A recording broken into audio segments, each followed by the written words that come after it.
respuesta inflamatoria de tipo crónica, significa que en los cortes histológicos vamos a ver que va a haber linfocitos o células mononucleares o necrosis o algún tipo de reacción granulomatosa crónica que van a producir estos trastornos de la inmunidad. Yo les voy a preparar las láminas en el corte histológico para que ustedes los puedan estudiar para el examen práctico, ¿ok? Lo que sí vamos a hacer hoy día es terminar o avanzar un poco de la clase de inmunidad que quedó pendiente para mañana continuar normal nuestro rol que nos corresponde de clases. Entonces nos quedamos en esta diapositiva. Nosotros hablamos, ¿lo pueden visualizar todos? Sí, doctora, sí se ve.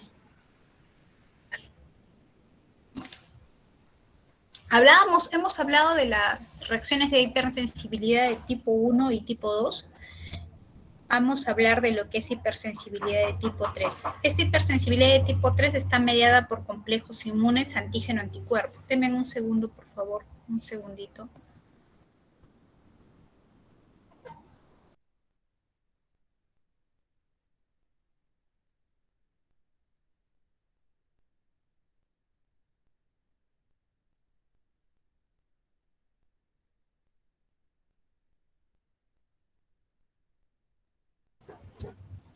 Ya, a ver, vamos a continuar.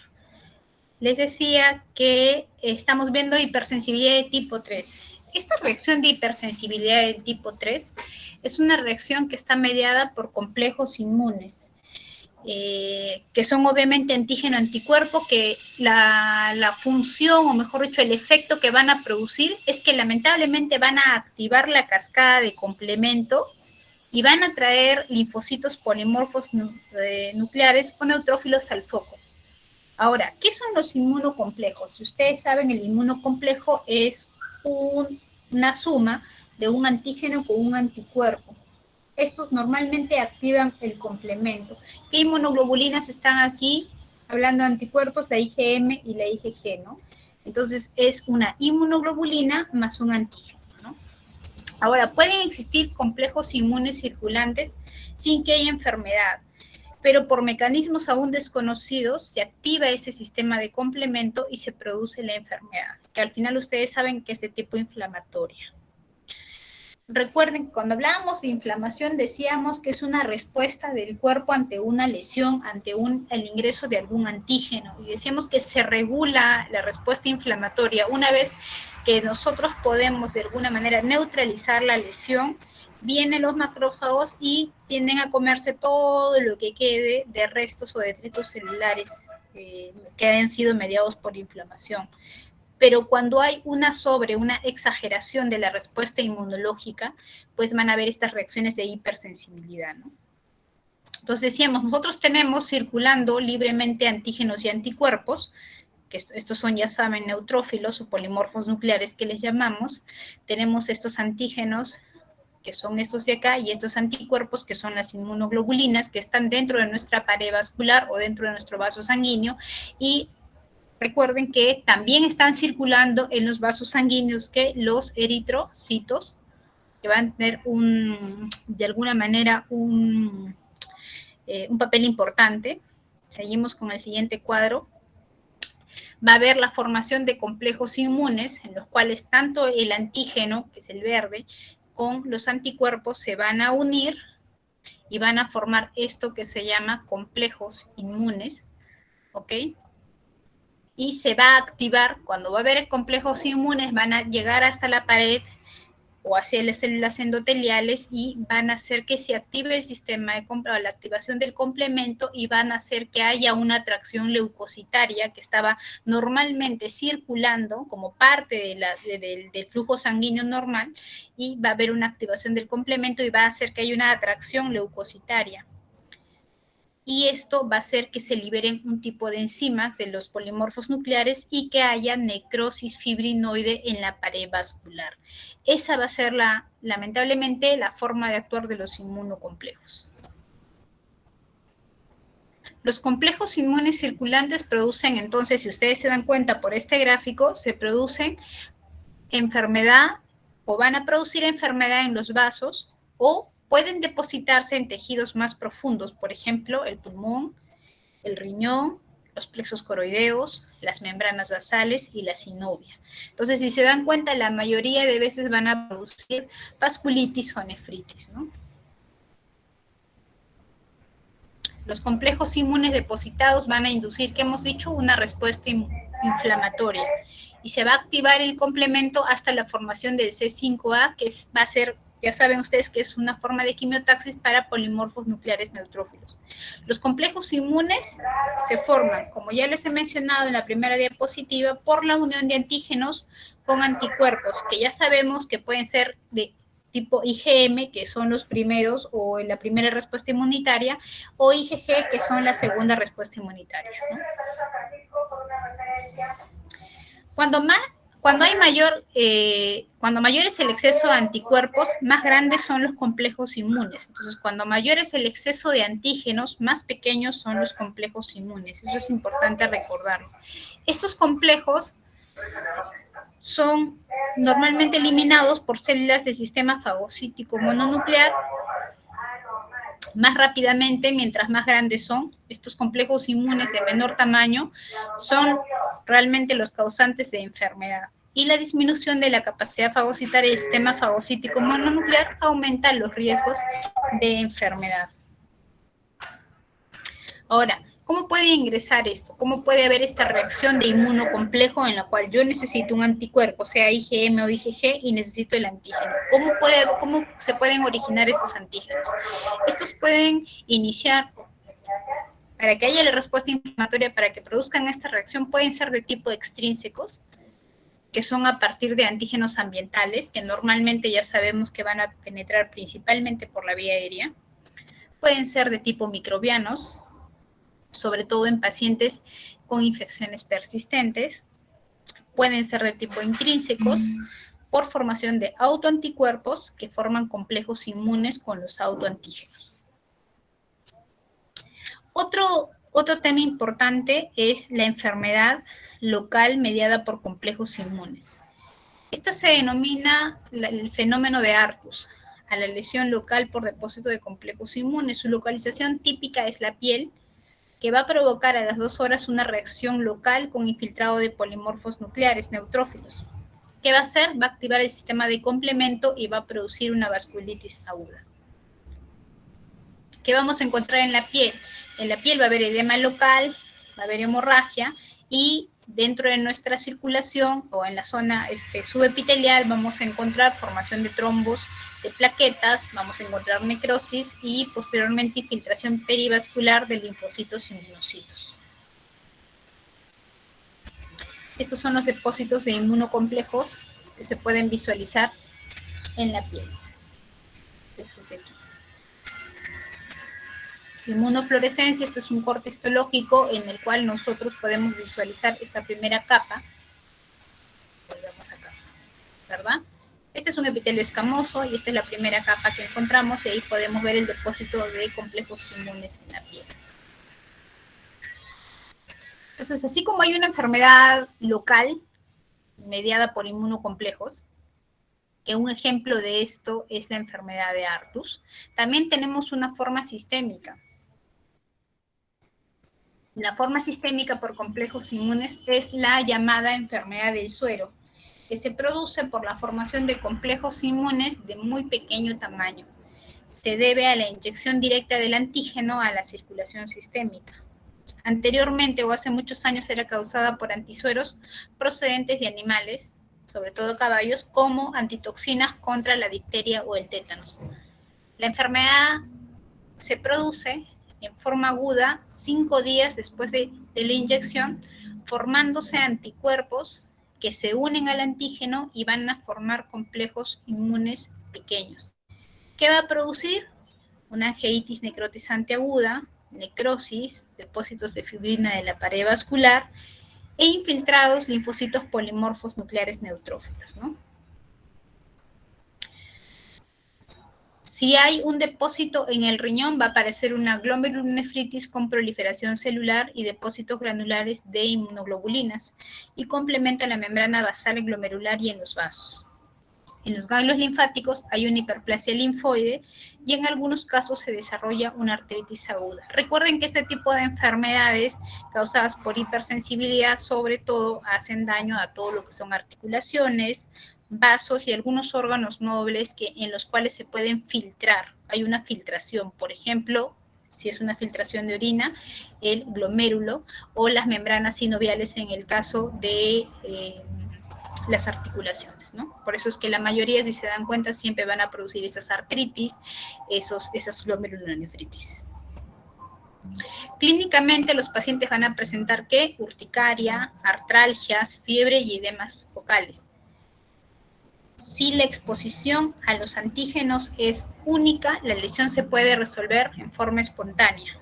Por ejemplo, cuando hay una infección a nivel de la garganta, ¿verdad? Por estreptococo, en la cual vamos a tener como consecuencia por inflamación crónica o como parte del comportamiento de la enfermedad, algunas veces se complican con una glomerulonefritis postestreptocócica.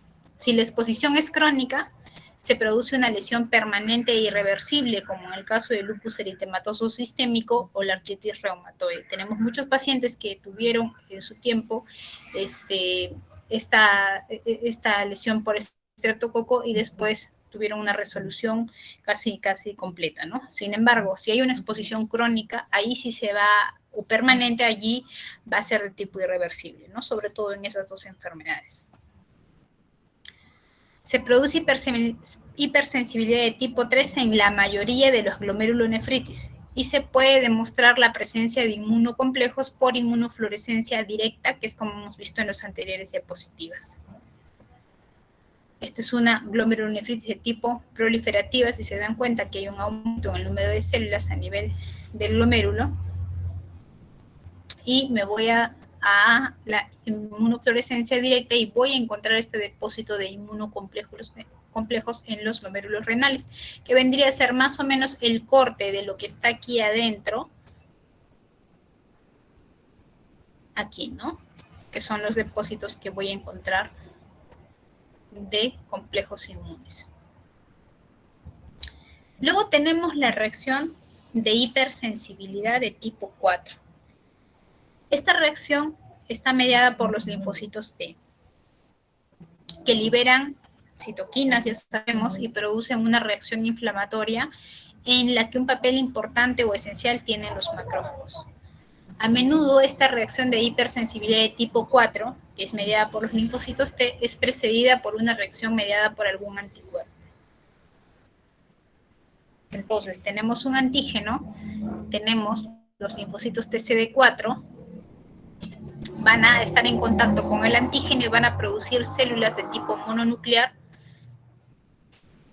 como una célula presentadora de antígeno, en el cual van a los linfocitos TCD8 y van a producir este tipo de reacción crónica, ¿no? Va a haber proliferación de fibroblastos, las células van a cambiar, los linfocitos van a cambiar un poco, van a volverse un poco más epitelioides, se van a juntar y van a producir este granuloma o este acúmulo de células gigantes, ¿no? Son ejemplos la reacción inflamatoria granulomatosa, la alergia de contacto, la dermatitis de contacto, los rechazos a los injertos o las reacciones celulares contra células neoplásicas, y van a existir varios mecanismos diferentes de lesión tisular con bases morfológicas distintas. Ahora, también hay una hipersensibilidad retardada.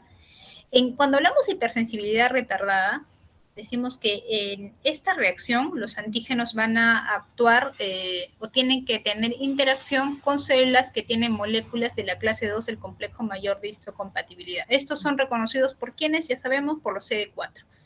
La liberación de citoquinas y factor de complemento van a ser esenciales para que se activen estos linfocitos, mononocitos, fibroblastos y otro tipo de células. Los ejemplos de reacción de hipersensibilidad retardada son, por ejemplo, la tuberculosis, la reacción a la tuberculina, o el famoso PPD, ¿verdad? La lepra, la reacción de Mitsuda, la sarcoidosis y la reacción KEV, que lo voy a colocar un ejemplo en las diapositivas que les digo que les voy a enviar para la práctica. Bueno, esto ya ustedes lo reconocen, Esta es una inflamación de tipo granulomatosa. Estamos viendo parénquima pulmonar, ¿verdad? Aquí está los alvéolos. ¿Ok? Y este tipo de... Por favor, un segundo, espérenme.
A ver.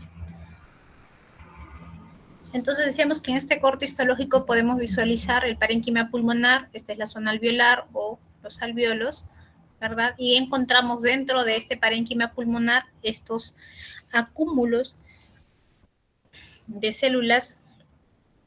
Aquí se ve un poco mejor de repente estos fibroblastos que se han unido, y estos linfocitos que se han convertido y han formado esta corona de linfocitos que al final se vuelven un poco más epitelioides. Aquí no se ve muy bien la célula gigante, pero aquí vemos cómo se han fusionado estas células. Ya saben que es por el interferón gamma que tienden a fusionarse y formar esta célula gigante multinucleada que tiene forma de herradura, que es común en pacientes con tuberculosis, ¿no? Entonces, esta es la inflamación de tipo granulomatosa. Otro tema importante es la citotoxicidad mediada por células. Aquí tiene que ver, cuando hablamos de hipersensibilidad retardada, hablamos de linfocitos TCD4. Cuando hablamos de citotoxicidad mediada por células, hablamos de los linfocitos TCD8. Estos van a actuar directamente por citólisis, van a interaccionar con las células, interactuar con las células que tienen moléculas de la clase 1 del complejo mayor de histocompatibilidad y van a ser amplificadas por las células NK. Este tipo de citotoxicidad es esencial para la defensa contra enfermedades víricas, trasplante de órganos y destrucción de células neoplásicas. Ya saben que las células NK, que su función amplificada la tienen los linfocitos TCD8, va a tener una función importante, sobre todo en las enfermedades o células neoplásicas, ¿no? Entonces eso es importante. Ahora, también hay otro tipo de reacción de hipersensibilidad por contacto. Esta reacción morfológica básica es a lo que llamamos el eczema cutáneo, que aparece a las 48 horas del contacto con el antígeno. Se va a caracterizar por un infiltrado en la dermis, de linfocitos, y van a haber monocitos también. Este edema del epidermis llega a formar en la piel del paciente vesículas y ampollas. Y el antígeno generalmente es un apteno, que puede ser níquel, derivados del caucho o acrilatos, ¿no? Entonces, si nosotros tenemos una paciente con dermatitis de contacto, podemos encontrar este tipo de lesiones sobrelevadas, grandes, que algunas veces pueden formar vesículas y ampollas, ¿no?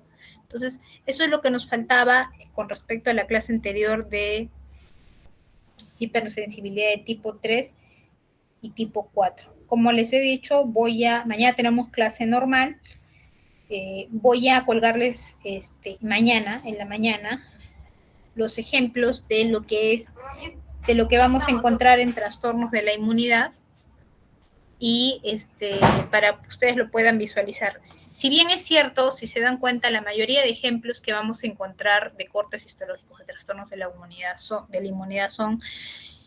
enfermedades por inmunocomplejos en las cuales tenemos que echar mano a la inmunofluorescencia directa. Entonces, los cortes histológicos la mayoría de veces son un comparativo entre el corte histológico en HE, que es con hematoxilina y eosina, que es como este de acá, si ustedes se dan cuenta, Y su contraparte, que se puede visualizar cuando hablamos de glomerulonefritis o hipersensibilidad de tipo 3, a ver, aquí, ¿no? Cuando hablamos de glomerulonefritis proliferativa, podemos ver la comparación por inmunofluorescencia directa de los depósitos de complejos inmunes. La mayoría de veces va a haber una inflamación, como les digo, a nivel de los vasos sanguíneos, llamándose vasculitis, una inflamación a nivel glomerular propiamente dicha en el riñón, que se va a llamar glomerulonefritis. Puede haber lesión a nivel de las articulaciones, en las cuales se van a llamar artritis. ¿Por qué afectan sobre todo este tipo de lugares? Porque son zonas donde se pueden filtrar, donde nosotros encontramos membranas en las cuales se pueden depositar estos complejos inmunes, se pueden pegar o depositar estos complejos inmunes. Por eso es que la mayoría de tipo de lesiones se ven allí. Entonces voy a tratar de colocarles, hoy día no creo, pero mañana sí, algunos ejemplos, por lo menos de hipersensibilidad de tipo 3, de enfermedad mediada por complejos inmunes y alguna inflamación crónica que siempre vemos en esto para que tengan una idea de cómo se puede visualizar a nivel del microscopio óptico. ¿Ok? Muy bien, Julián. Entonces nos vemos mañana en la clase del mediodía. Ok, chicos, buenas tardes. Buenas tardes, doctora. Hasta luego. Hasta luego, doctora.